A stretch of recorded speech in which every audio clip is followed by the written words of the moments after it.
So guys हमने इससे पहले देखा था प्रेजेंट कंटिन्यूस, पास्ट कंटिन्यूस और फ्यूचर कंटिन्यूस का इंट्रोडक्शन, जिसमें हमने उसकी हेल्पिंग वर्ब यानी प्रेजेंट कंटिन्यूस की हेल्पिंग वर्ब क्या होती है, पास्ट कंटिन्यूस की हेल्पिंग वर्ब क्या होती है, फ्यूचर कंटिन्यूस टेंस की हेल्पिंग वर्ब क्या होती है। तो हमने इसका सिर्फ इंट्रोडक्शन देखा था, परिचय देखा था कि किस तरीके से वहाँ पर कौन सी हेल्पिंग वर्ब का यूज़ करना है प्रेजेंट में, पास्ट में और फ्यूचर में।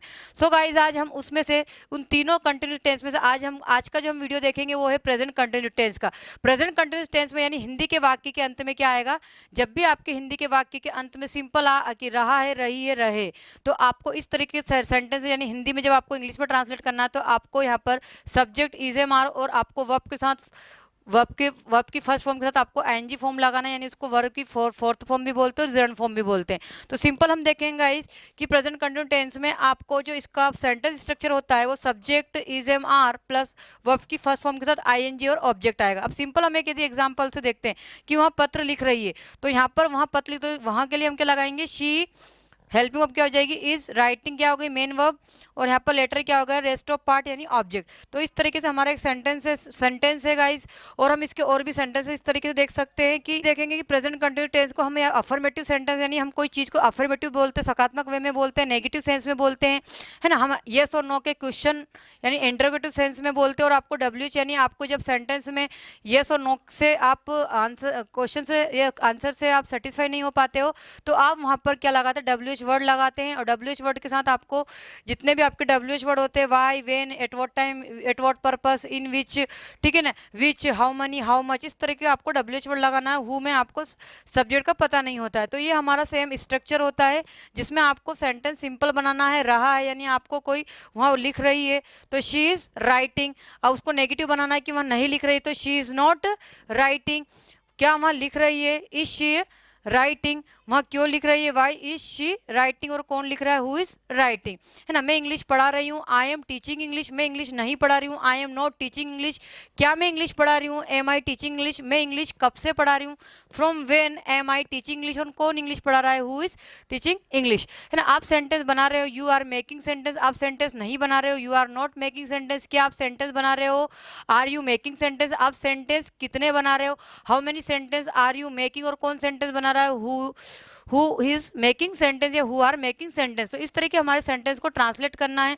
सो गाइस ये हमारा अफर्मेटिव लेके हम हु पैटर्न तक बनाते हैं। और हम इसके इजी सेंटेंसेस देखें किस तरीके से हम इजी सेंटेंस से टफ सेंटेंस की ओर जाएंगे। अब यहाँ पर आपको देखना है,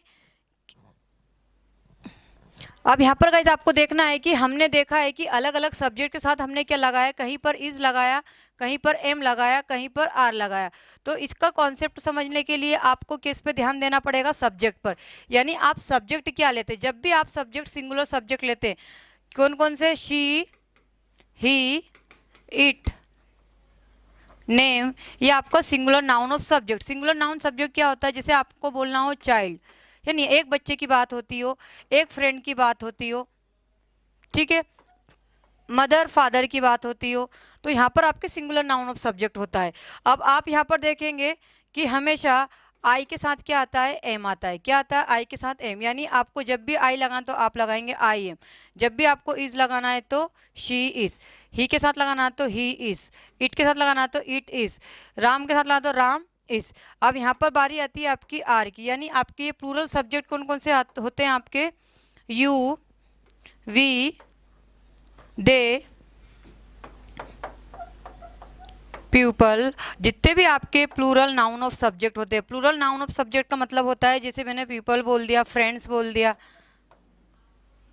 ठीक है ना, इस तरीके यानी प्लूरल फॉर्म को बताता है। तो ये हमारे क्या हो गए, अलग अलग सेंटेंस में, जिससे पहले हमने देखा था कि कहाँ पर किसका यूज़ करना है। यानी आप जब भी ये सब्जेक्ट लेते हो तो आपको इन हेल्पिंग वर्ब का यूज़ करना है। जब भी आपको आई लेना है तो आपको एम का यूज़ करना है।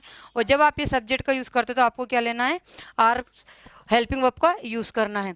तो हम इसे गाइस वो सिंपल सेंटेंस देखते हैं। जैसे ये थोड़ा टफ सेंटेंस, हम इसको और इजी वे में बताते हैं कि आपको सिंपल सेंटेंस बनाना है। जैसे मैं लिख रही हूँ, क्या हो रहा है, मैं लिख रही, तो आई एम राइटिंग।